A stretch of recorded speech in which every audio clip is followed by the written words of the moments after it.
Okay, so this is the fifth movie. I'm moving around here. Have a few buds on the autumn minaret. That usually blooms later. I don't know why some of the very late blooming daylilies started earlier than normal, but that was one of them.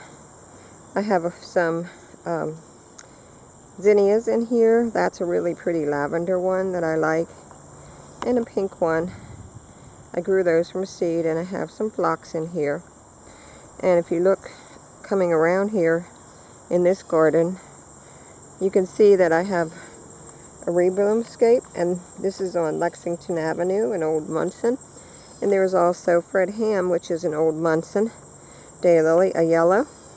And the Munson Fred Ham blooms later in the season.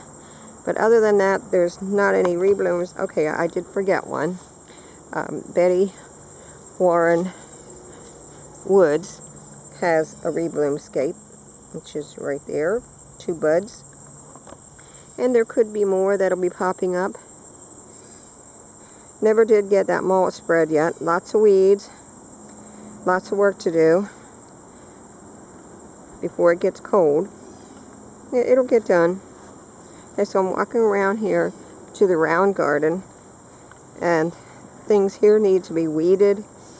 There are a couple of rebloomscapes in here.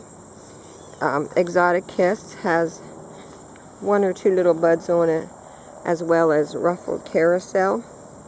But other than that, you'll see Sandra Elizabeth over there with 1 bud that bloom on it right now. But most of everything else in here is done blooming. Coming over here to this little garden, I do have some things, not daylilies, that are blooming, that will be blooming. I have some Mexican sage, which is a lavender color. I have some 4 o'clocks in a pot. I have some of that other tropical there, Mandevilla, and I have some nasturtium. There's some butterfly bushes in here, and there's also a patch of Agastache. The birds really like this bird bath for some reason. I have lemon verbena in there, have some fennel for the butterflies, and I have 2 spreading lantana plants. And that's a cupia, but really didn't do much this year. It's supposed to be taller and a lot more blooms, and it might have had 1 bloom when I got it, but it didn't bloom afterwards, so it must not be in a good spot for it. Coming up here, this is one of the last 2 blooms on O'Lowry Keith. And as you keep going around here, you can see that almost everything is finished blooming in this bed, with the exception of the Black-Eyed Susan. And there's 1 or 2 more blooms on this seedling by Dale Thomas. It looks kind of washed out right now, but it is a seedling, and it's a very late orange-red, light orange-red, which could be a bridge plant if somebody really wanted to get into it for very late blooming daylilies. Coming around here, you'll see these are all done blooming.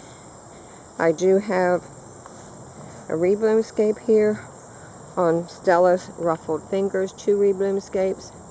I have a bloom on Susie Cream Cheese, which is way down here, and 1 more bud on Susie Cream Cheese to bloom, and actually a bud on Susie Cream Cheese, which is supposed to be unusual to get, hard to get, I should say. This is a pineapple sage that getting ready to bloom in the near future, a zinnia. And here are some coming up, which I'm going to show you in the ivy, which are really tough plants. This is a seedling of mine. Nothing special, but except that it is very late and it's blooming now. And another one.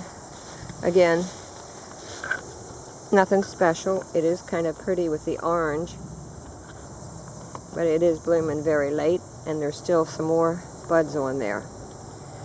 So in terms of what's blooming in my garden right now, this is what you see. And I've been very happy this year. with the whole summer. So thanks for looking at this little video. Bye.